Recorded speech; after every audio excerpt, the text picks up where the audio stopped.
Hoje o tema é uma igreja, uma comunidade com afeto, né? Ontem nós vimos uma comunidade da fé, hoje uma comunidade com afeto. E você que já foi lá na CB Moema, eu acho que a maioria daqui já deve ter ido, percebeu que muitas vezes a gente termina o culto e a gente brinca agora, antes de ir embora, 5 abraços.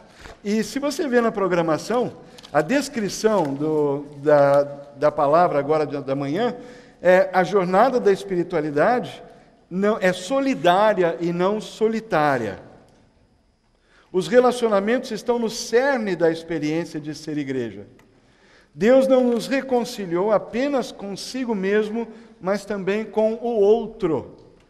Na igreja experimentamos o abraço de Deus nos abraços dos outros. E com essa descrição eu procurei justamente nós procuramos chamar a atenção desse aspecto de ser de igreja, ou de nos tornar uma igreja na prática, né?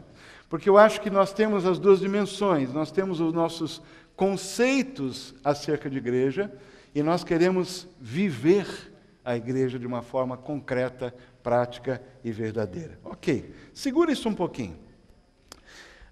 Recentemente me chamou a atenção o fato de que muitos livros e muitos estudos científicos e livros estão sendo escritos acerca do que eles chamam de estudos turísticos, ou estudos sobre o turista, ou sobre o turismo.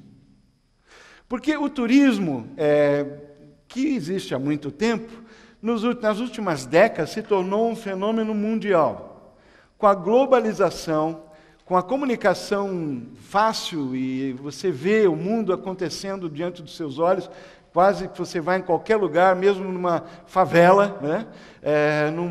Numa situação de grande privação, a televisão está presente, a internet está presente. Eu já visitei o que a gente chama de cortiço, uma casinha do lado da outra, uma casinha assim, tudo amontoado e com banda larga. E um computador, e todo mundo tendo acesso à internet. Então, esse mundo em que se tornou muito próximo, e a capacidade da gente viajar, literalmente, de você dividir aí em 10 vezes, 12 vezes, as passagens ficaram mais baratas. Esse é um fenômeno mundial. Isso tem muito a ver com a sociedade na qual, especialmente no mundo ocidental, isso é muito forte, na qual a gente vive. E esses estudos, então, tem como objetivo perguntar por que um número tão grande de pessoas são transportadas de um lugar para outro em dias específicos e lugares específicos e itinerários específicos. O seu Ivani, que agora há pouco estavam conversando, uma das coisas que ele e a esposa gostam de fazer de vez em quando é viajar. Quem não gosta de viajar? E ele está com um roteiro maravilhoso aí, que vai viajar e conhecer o leste europeu e lugares históricos da Europa esse ano, né? Está definindo data. Como é que é? Se Deus permitir, sempre. Então, mas o que leva um número tão grande de pessoas a se transportarem ou serem transportadas em grupo, em grupos, grupos, ou sozinha, ou com a família, ou com amigos? Por que eles fazem isso? Por que viajam? Qual é a razão que está por trás? Você vai dizer, isso é óbvio. Não é óbvio. E é exatamente isso que esses estudos estão querendo fazer, porque é um fenômeno em escala que está chamando a atenção. Isso desperta o interesse especialmente dos sociólogos, obviamente que tem o lado comercial da empresa do turismo, mas os sociólogos começam a ver as características da sociedade atual, e isso chama a atenção. Isso tem a ver com quem nós somos, como é a nossa sociedade, como ela está organizada, quais são os seus valores. Que tipo de impacto essas viagens de turismo têm na vida das pessoas que viajam? Que impacto que essas viagens, que o turismo tem na estrutura de vida dos lugares que são visitados? Porque você pode concluir comigo que não é todo lugar que você faz turismo. O turismo é feito em lugares específicos. Você vai a países com grande diversidade, inclusive social e econômica, e provavelmente você vai conhecer os lugares seguros, que vão te dar uma experiência gostosa, atraente, bonita, que você vai comer bem, né? Em geral, lógico que existe um turismo mais focado, mas para uma minoria que gosta de conhecer aquilo que não está na rota do turismo. Que tipo de impacto que isso tem na vida das pessoas que moram nos lugares visitados por turistas, né? E, finalmente, que tipo de impacto esse deslocamento de pessoas fazendo turismo tem ao longo da sua trajetória, porque às vezes você não chega direto no destino, você tem que passar por um monte de estações, de lugares, de pontos para chegar aonde você chega. Então tem toda uma cadeia, né, que é estudada com profundidade. Existem livros, inclusive alguns clássicos, que falam sobre isso. Pois bem, o sociólogo, que é um dos meus prediletos, eu de vez em quando cito Zygmunt Bauman, que é um polonês, judeu polonês, se você preferir, já está velhinho, ele imigrou para a Inglaterra, ele é professor emérito da Universidade de Leeds, na Inglaterra, e tem produzido livros assim, em profusão. Tem um dos melhores leitores, na minha opinião, da sociedade atual, da sociedade do mundo que a gente vive, desse período de transição da história do século XX e do século XXI. E ele usa o turismo como uma metáfora da nossa sociedade contemporânea. Ele chama isso da síndrome do turista. Isso tem muito a ver com o que a gente está estudando e ouviu ontem à noite, e hoje nós vamos encerrar daqui a pouco com uma reflexão nesse sentido. O turismo como uma metáfora da vida contemporânea. E certos aspectos da condição ou da experiência do turista, como, por exemplo, estar num lugar temporariamente. Conhecer esse lugar que ele vai visitar durante um período, porém, não pertencer a esse lugar. Não estar preso à vida local. Ele não vai para ficar lá, viver lá, e enfrentar o que tem de bom e o que tem de ruim naquele lugar. Ele vai e sai. Esse modelo, essa condição que nós vivemos na nossa vida comum, mesmo sem ser necessariamente numa viagem de turismo. E essa é a reflexão que o Bauman faz. Nós, muitas vezes, somos inseridos, a maneira como a gente é inserido, né, na companhia de outras pessoas, em toda parte. Né? Em lugares onde a gente trabalha e vive, não somente durante as férias, quando a gente viaja, mas também nos 7 dias da semana, no lugar onde a gente trabalha o ano todo, ano após ano, nós também, onde vivemos, estamos numa situação semelhante ao turista na sociedade contemporânea. É isso que ele chama da síndrome do turista, e eu vou identificar algumas coisas que ele levanta, alguns pontos. Primeiro, a frouxidão dos laços com o local onde a gente está. Seja um local físico, seja um local geográfico, ou seja um contexto social. Isso significa que nós vivemos numa sociedade onde não há nenhum compromisso fixo, permanente. Não há uma data fixa que você vai permanecer ali. Ontem estava conversando com um casal que recentemente chegou à nossa igreja. Eles estão em São Paulo. Eles estiveram na Europa. Hoje tomei café com um casal que está em São Paulo. É de São Paulo, morou no interior, foi para um outro estado e voltou para São Paulo e agora está em São Paulo. Esse é o melhor verbo para dizer está. Está. E essa condição que nós vivemos, a gente pressupõe que tudo é temporário. A gente vive nessa temporariedade que está construída ao nosso redor. E isso tem uma influência na nossa maneira de ser e na nossa maneira de se comportar.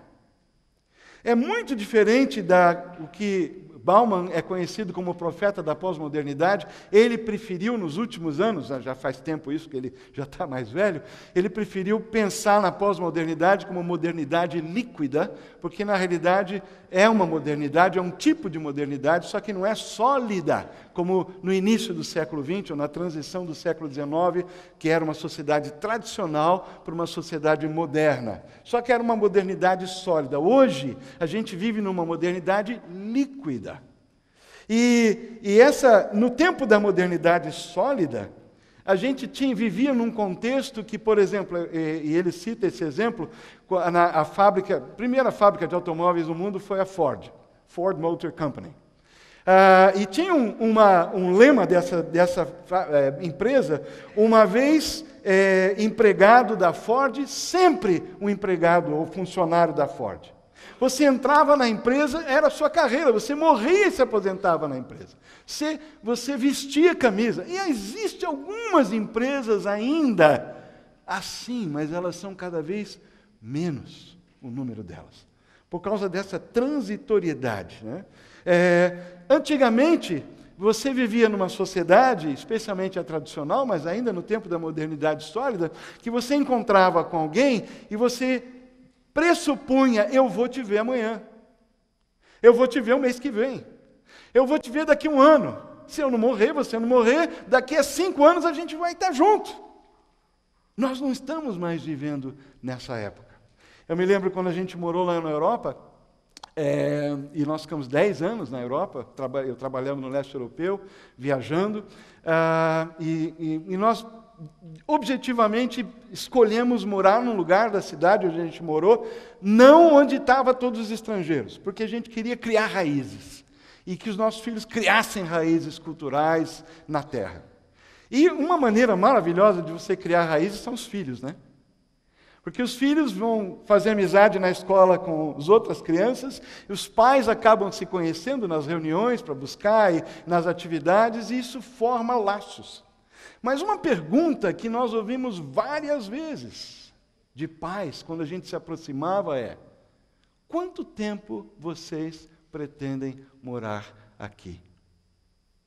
Depois de algumas vezes que a gente viu essa conversa, nós entendemos o que estava por trás dela. É porque eles viviam num lugar que era cosmopolita, vinha gente do mundo inteiro morar, trabalhar, e a partir dali uma base de trabalho. Vinha e ia. E eles não queriam se comprometer, e nem que os seus filhos criassem laços com pessoas que não iam permanecer ali, que não iam chamar aquela terra de sua. Essa frouxidão dos laços com o lugar físico, geográfico, social, é uma das características da síndrome do turista.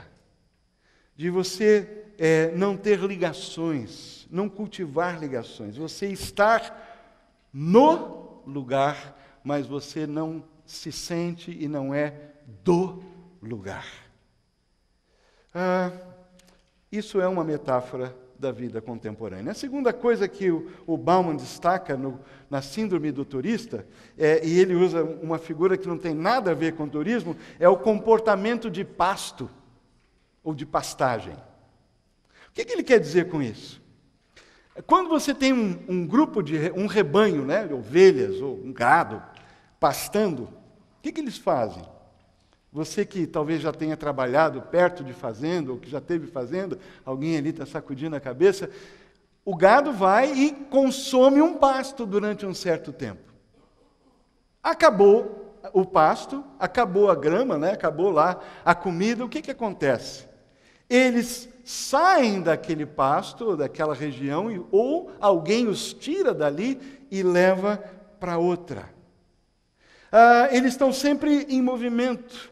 Eles ficam enquanto tiver algo ali para o meu consumo. Enquanto aquilo ali está sendo bom para mim, está me alimentando, está me dando um retorno, eu fico. Essa é uma característica dessa síndrome de não pertencer, de ser temporário, como um turista. Você vai, você está, mas você não é dali. E isso se reflete na nossa vida diária, né? Na realidade, nós vamos para os lugares ou a gente abraça certas metas, ou certas atividades, ou profissões, porque a gente está atrás de um resultado. Ou, no caso do turista, de uma experiência estética, de uma experiência gostosa, de algo atraente, de algo belo, de algo assim gostoso para o estômago, né? Tem turismo gastronômico, né? Enfim, mas é sempre um comportamento de consumo. Você vai, consome, gasta, tem a experiência e depois sai de lá.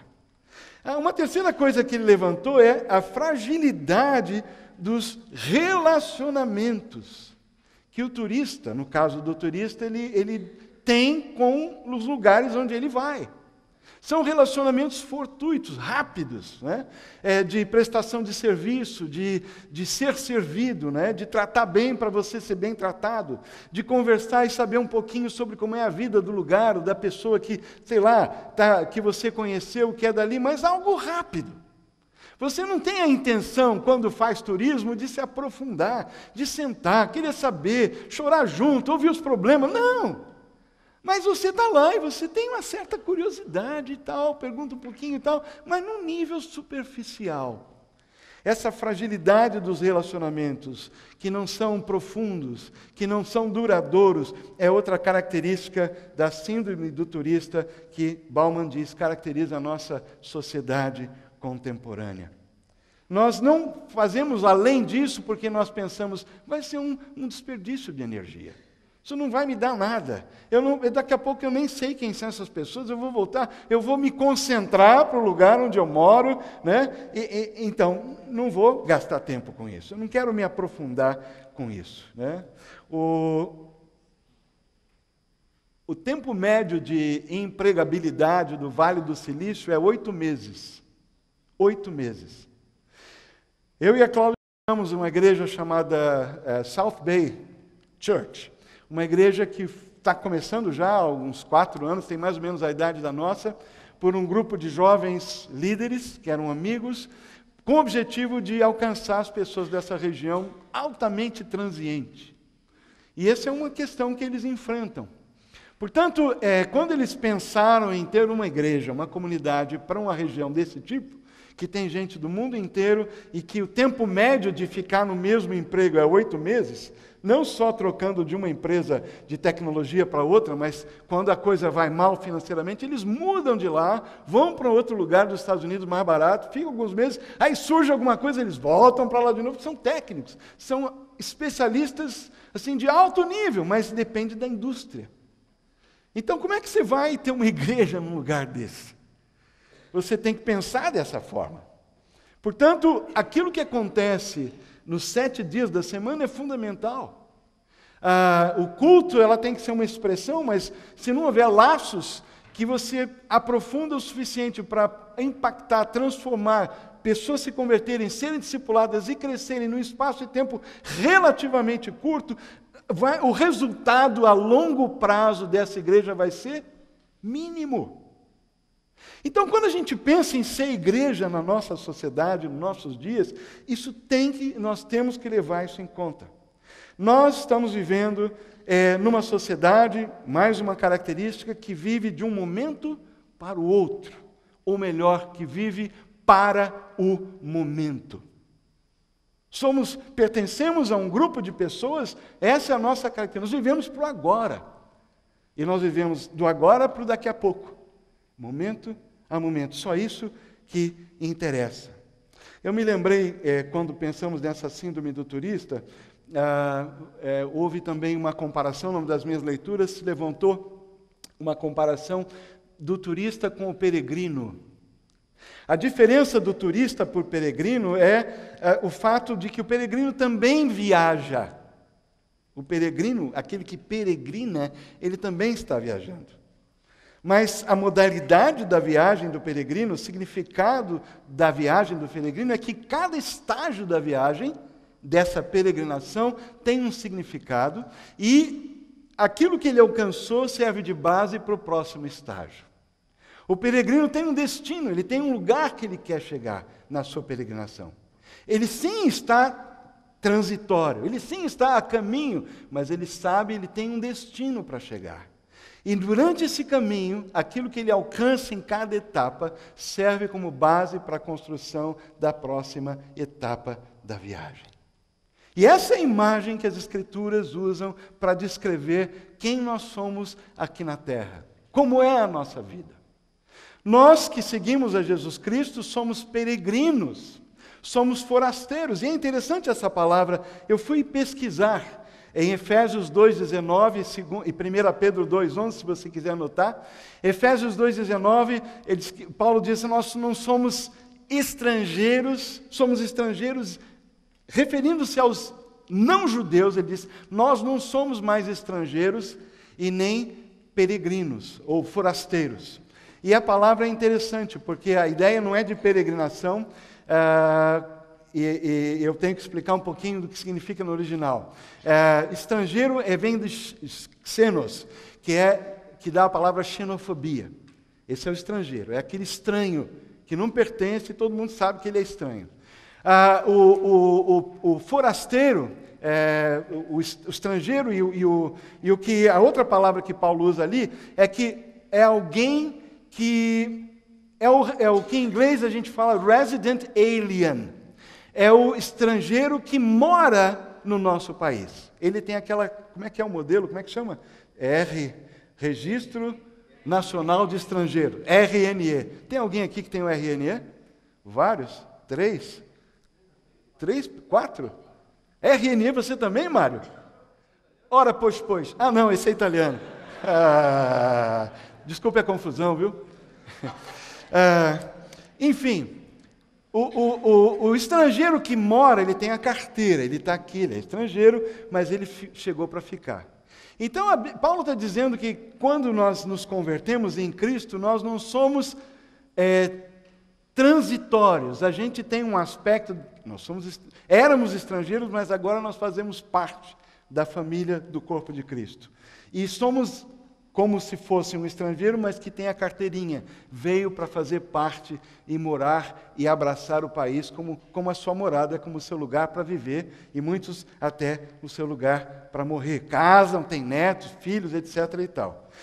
Mais para frente, Pedro usa essa palavra peregrinos, e aí ele usa a palavra, aliás, estrangeiros e peregrinos, aí ele acrescenta uma terceira palavra, que é a palavra, em inglês, da palavra de sojourners, que é a pessoa que está ali de passagem,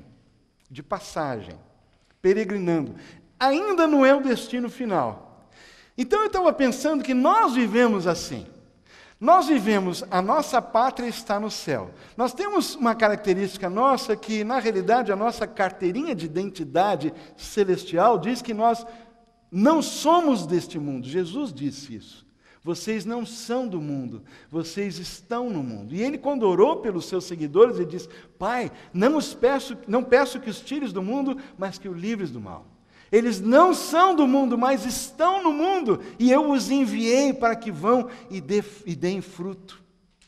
Então nós temos a carteira de identidade celestial, somos estrangeiros identificados com esta terra, somos cidadãos daqui da terra, mas a nossa cidadania está no céu. E nesse sentido nós estamos peregrinando. Nosso destino, a destinação é outra. Mas nós estamos aqui morando como parte daquilo que está acontecendo aqui, sabendo para onde nós vamos. De tal maneira que cada etapa da nossa vida aqui serve como construção da próxima. Essa vida serve como construção da próxima vida, que é a vida eterna. Essa é a imagem do peregrino segundo a palavra de Deus. No mundo líquido, moderno, nós não precisamos fazer muita coisa para nos transformarmos de turistas em vagabundos. Eu estou usando vagabundo no sentido técnico. Vagabundo é aquele que não tem eira nem beira, não tem raiz, muitas vezes ele está nessa condição porque ele não se encaixa, porque ele foi rejeitado. E no mundo, a forma mais cruel de expressar essa questão que a gente vive hoje, é que nós temos hoje no mundo uma massa enorme de pessoas excluídas.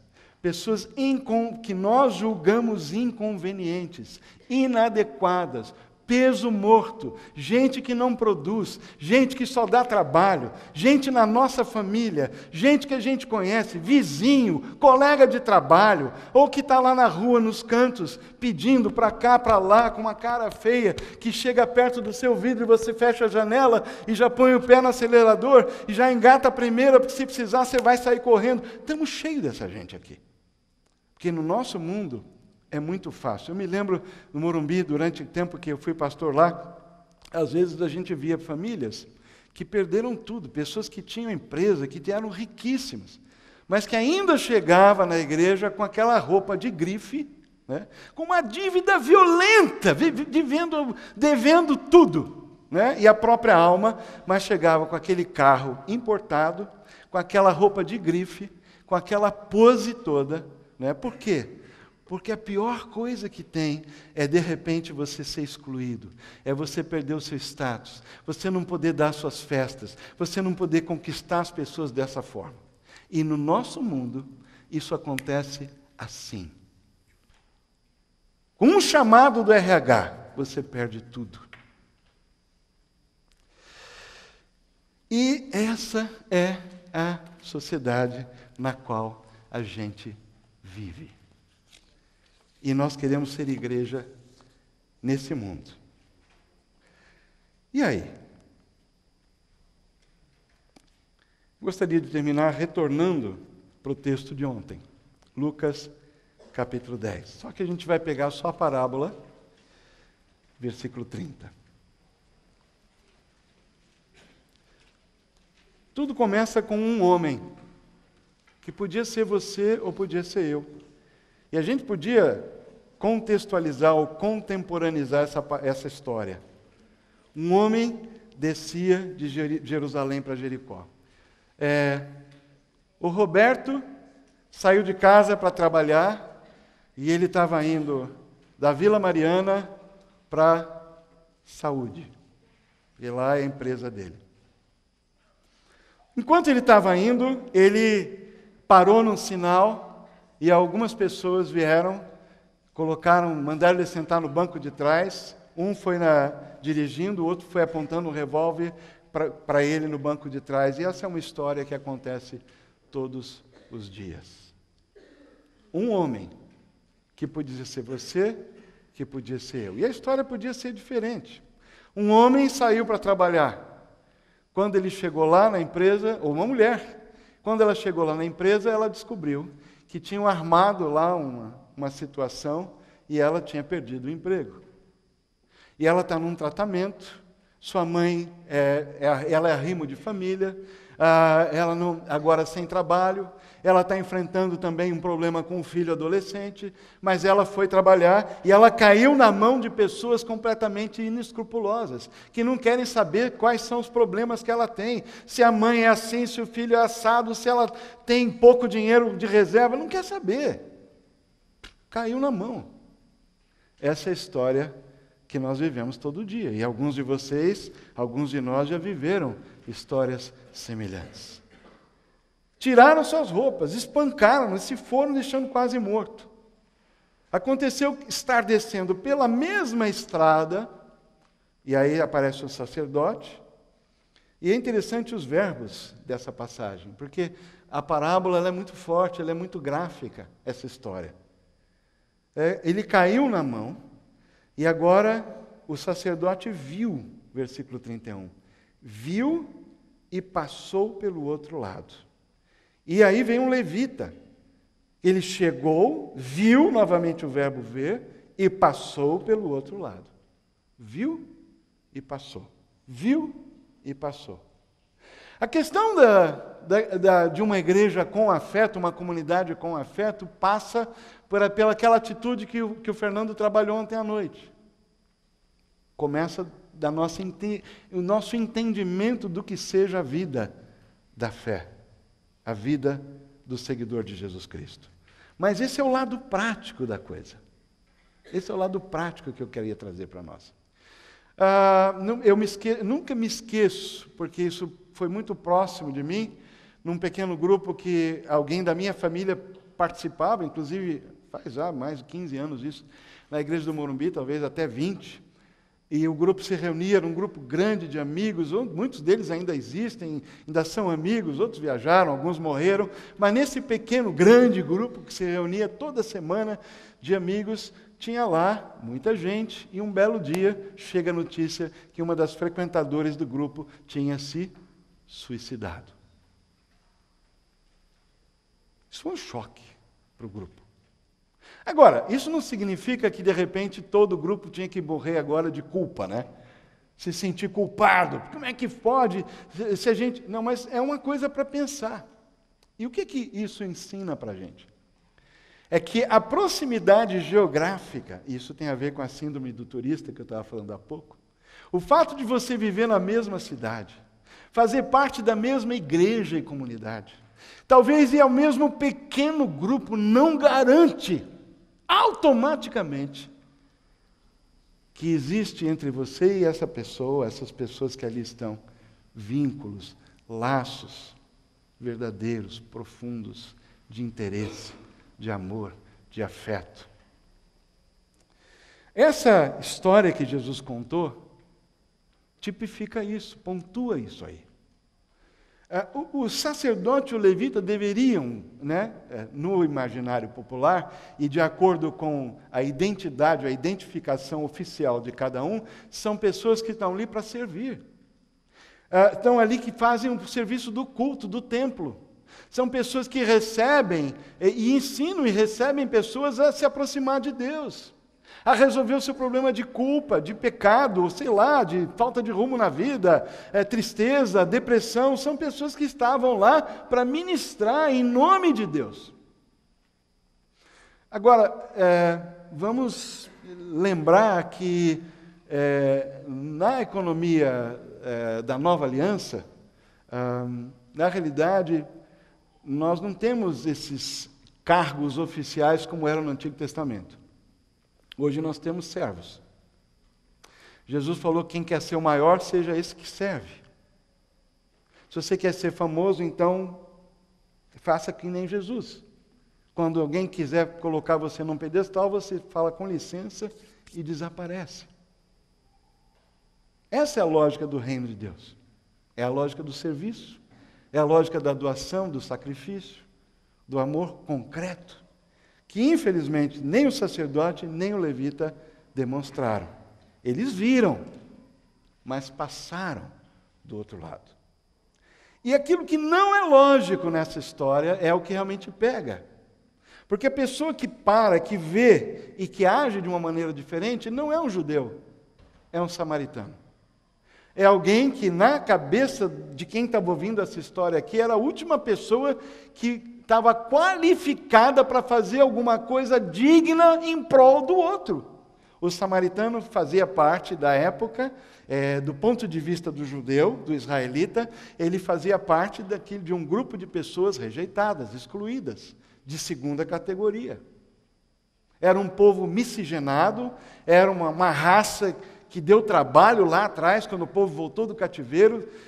Eles não tiveram direito à herança, não receberam de volta as suas terras, porque estavam misturados. Casaram-se com pessoas que não eram da sua raça, cultuavam ídolos e deuses da terra. Eles foram rejeitados, cortados, riscados, e tiveram esse estigma até então, séculos mais tarde.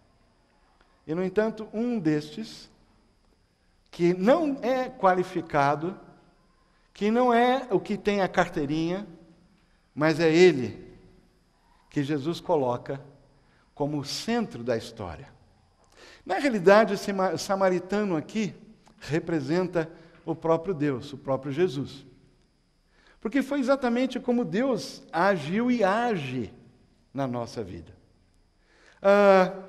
O homem, o samaritano, viu, chegou onde se encontrava o homem, versículo 33, viu, e aconteceu no coração, e o Fernando pontuou isso ontem, algo que não aconteceu no coração nem dos assaltantes, nem do sacerdote, nem do levita.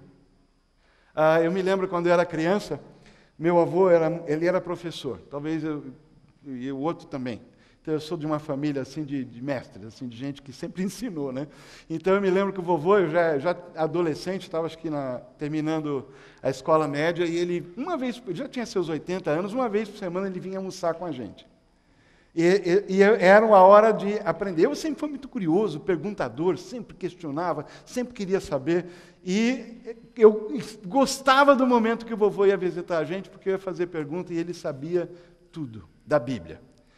E também de outras coisas, mas eu tinha interesse do conhecimento bíblico. Ele escrevia lições para a escola dominical na época. Era uma pessoa de muito conhecimento e uma vida santa, uma vida bonita, uma vida íntegra. Sempre me chamou a atenção do meu avô. Então eu queria ouvir o que ele tinha a dizer, porque eu admirava a vida dele. Admirava a influência que ele tinha tido nos filhos dele, um deles, a minha mãe, que era uma pessoa íntegra, uma pessoa que levava Deus a sério. Então eu tinha visto em 2 gerações o resultado de uma fé viva. Então quando ele chegava, a gente sempre perguntava, e eu me lembro uma vez que a gente falou sobre essa parábola, e ele teve uma maneira muito interessante que não era original dele, mas que ele tinha lido, porque isso é uma coisa muito antiga, que caracteriza esses 3 grupos de pessoas. E ele então falava que os assaltantes, a lógica dos assaltantes é: o que é seu é meu. A lógica do sacerdote e do levita é: o que é seu e o que é meu é meu. É a lógica do não envolvimento. Fica ema, cada um com seus problemas. É isso. Mas a lógica do samaritano é a lógica de Deus. O que é meu é seu. E nós não vamos construir, e a gente não vai co-construir, porque não é uma construção do pastor para as ovelhas. É uma construção de todos nós. Nós não vamos construir juntos uma comunidade com afeto. E aí eu quero usar essa palavra mais para representar o elemento do amor, o amor de Deus, entre nós, na nossa vida. Nós não vamos construir essa comunidade se a gente não se chegar uns para os outros. Se a gente não nos ver dessa forma como Deus nos enxerga, como nós somos, não como Ele gostaria que a gente fosse. Deus nos vê como somos. E Ele não sente asco da gente. Ele não se afasta porque Ele vê problema em nós. Ele se aproxima de nós. E Ele teve piedade, o samaritano. Nós não vamos construir uma comunidade com afeto, com amor de Deus genuíno, visível, praticado, vivido, demonstrado dentro e fora, só com 5 abraços depois de cada culto. Os 5 abraços são simplesmente uma sinalização, uma lembrança de algo que Deus é e que Ele quer e está produzindo na nossa vida. O samaritano viu e teve piedade, teve compaixão. Algo aconteceu no coração dele, como o Fernando disse. Então, a pergunta, terminando, que Jesus fez para aquele jovem, para aquele homem, que fez a pergunta para colocar Jesus à prova, como foi muito bem colocado ontem, foi inverter a pergunta daquele homem. O homem perguntou: quem é o meu próximo? E é assim que a gente funciona. A gente chega no lugar e a gente quer que alguém venha e se aproxime de nós. Quem é que vem? Quem vai ser o meu próximo? Mas Jesus disse assim, ele inverte a questão, não sei se vocês notaram, versículo 36.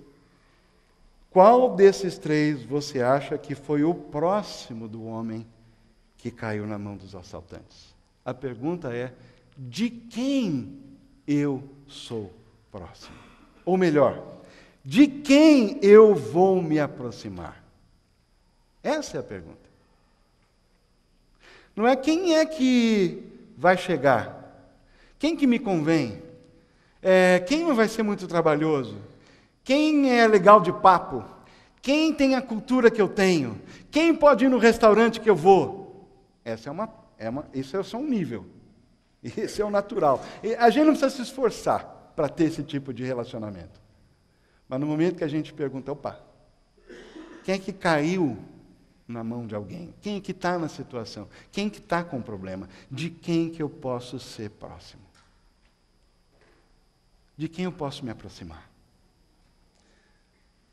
O samaritano, Jesus chegou à terra, viu, e a Bíblia diz que ele viu a multidão e viu que eram como rebanhos sem pastor. E ele se compadeceu delas, das multidões. E ele falou, vamos orar, vamos rogar ao Senhor da Senhora que mande trabalhadores. E em seguida, depois de orar, ele disse, vão, eu vos envio. Vocês são os meus representantes. Vocês vão ser os meus abraços, vocês vão ser os meus ouvidos, vocês vão dar o copo d'água, vocês vão dar o alimento, vocês vão dar o encorajamento. Eu me lembro quando, não sei se você já teve essa experiência de acompanhar um membro da família em quimioterapia. Já teve essa experiência? Toda semana. Levar a pessoa que você ama para um lugar, sentar ali, ver o soro, e a pessoa definhando, e aquilo simplesmente está adiando o inevitável. Nunca me esqueço de um amigo que morava em São Bernardo, que faz algum tempo que eu não encontro, e ele se deslocava para ir lá na Beneficência Portuguesa, ele sabia os dias da quimioterapia, e ele se deslocava lá de São Bernardo, levava um livro para ler, um jornal, ou então me trazia uma revista e ficava do meu lado, sem precisar falar muito, só para ficar do meu lado, enquanto a pessoa que estava ali comigo, minha esposa na época, que depois ia falecer, estava passando pela quimioterapia. Simplesmente, companhia, num lugar, numa hora, e um trabalho. Você vem de São Bernardo, vai ficar lá 1h30, 2 horas, depois ir embora, regularmente. E ele não disse que ia fazer isso. Não prometeu nada. Simplesmente um dia ele apareceu. E da outra vez ele apareceu de novo, e apareceu de novo, e fez isso de tal maneira que tornou aquele momento menos doloroso. De quem eu sou próximo? De quem eu posso me aproximar? Quem é que eu posso amar de uma maneira prática? E provavelmente, na sua vida hoje, há pessoas difíceis, complicadas, antipáticas, enjoadas, trabalhosas, que você gostaria de passar um X grande e desejar que ela não estivesse nesse lugar, nesse momento. Provavelmente. É dessas pessoas que caíram numa situação, que estão num buraco, ou que têm uma condição, uma síndrome, ou que estão passando por uma situação financeira, enfim. Essas são as pessoas, provavelmente, que Deus está dizendo para você, olha, considere. Considere porque alguém precisa se aproximar delas. Eu quero me aproximar, mas eu sou espírito. Eu estou tentando trabalhar na vida delas. Mas você é o método, você é o meio, você é a mídia da minha mensagem. Eu não tenho outra solução e eu não tenho outro meio, é você. E enquanto eu e você, como igreja, cantando, louvando, não tivermos ganhando essa perspectiva para viver assim entre nós, né? De tal maneira que quando há necessidades e há situações de desequilíbrio, de instabilidade no nosso meio, entre nós, porque às vezes hoje vai ser eu, amanhã vai ser você. Essa percepção, essa sensibilidade. É aí que as pessoas que chegam no nosso meio vão se sentir abraçadas, vão se sentir amadas, vão se sentir dignas como pessoas. Alguém vai olhar para elas com respeito, com interesse. Alguém vai ouvir essa história, puxa vida, eu tenho um negócio para fazer, mas eu parei agora. Vou fazer depois, porque ele precisa de mim. Essa é uma comunidade que vive com afeto. Não só na base dos 5 abraços uma vez por semana, ou um pouco mais, que eu dou mais que 5. Mas uma comunidade que aprende a deixar que o amor de Deus flua através de nós. Para a gente poder viver no mundo as etapas da vida do peregrino, construindo naquilo que a gente já alcançou a cada dia e aprendendo um pouco mais para aplicar melhor no dia seguinte. E dessa maneira, não estaremos aqui simplesmente como turistas, consumindo aquilo que Deus criou para o nosso bem, para o nosso bem-estar. A graça de Deus, tremenda, um lugar como esse, gente. Aquela comida lá. Você abre a janela e Mata Atlântica. Isso é uma delícia. Oxigênio entrando nos nossos pulmões. Nossos filhos brincando aí numa companhia boa, com gente bacana, com algumas exceções, cuidando deles. Os adolescentes sentados ali, brincando de DS, né? Como é aquele negocinho lá? Sei lá o que é aquilo. Enfim, é gostoso isso. É gostoso isso. Esse é o amor de Deus por nós. Vamos terminar agradecendo a Deus pelo grande privilégio que Ele nos deu. De estar vivos hoje, de conhecê-lo, de ter sido alcançado pela sua graça, de experimentar o amor, a misericórdia dele na nossa vida, de ver que isso não é algo, que Deus não é turista. Ele chegou na nossa vida, Ele chama a gente de a minha casa, a minha habitação.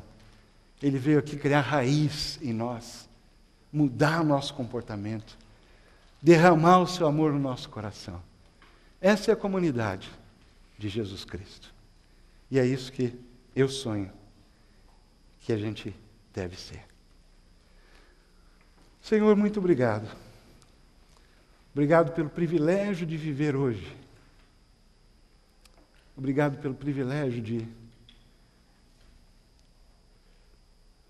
ter sido amado e ser amado por um Deus que preferiu se identificar na história com o samaritano, com alguém que é um dado, mas irrelevante, e para muitos um incômodo, mas que contra todos os obstáculos e toda a rejeição, persistiu em demonstrar o seu amor pelas pessoas que Ele criou, ao ponto de morrer por elas, no lugar delas. Obrigado por essa vida de amor concreto que nos alcançou e nos transforma hoje. E obrigado porque o Senhor nos uniu, nos juntou hoje nesse momento da história da raça humana, para fazer parte desse projeto Teu.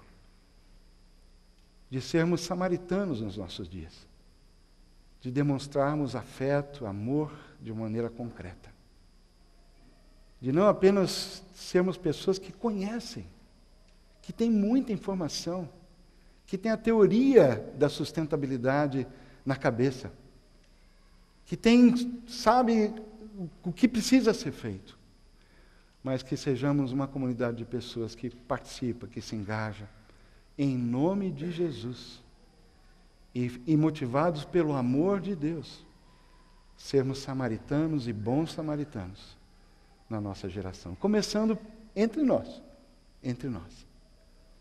É isso que eu oro, Senhor.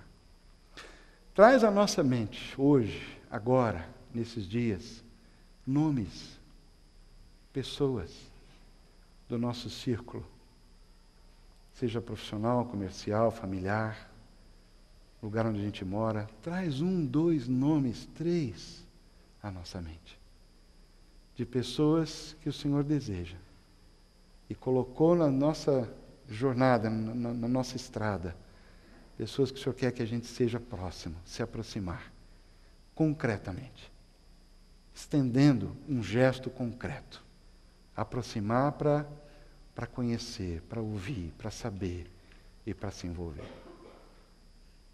Transforma o nosso coração, Senhor. Dá-nos um coração igual ao Teu. Oramos no nome de Jesus. Amém.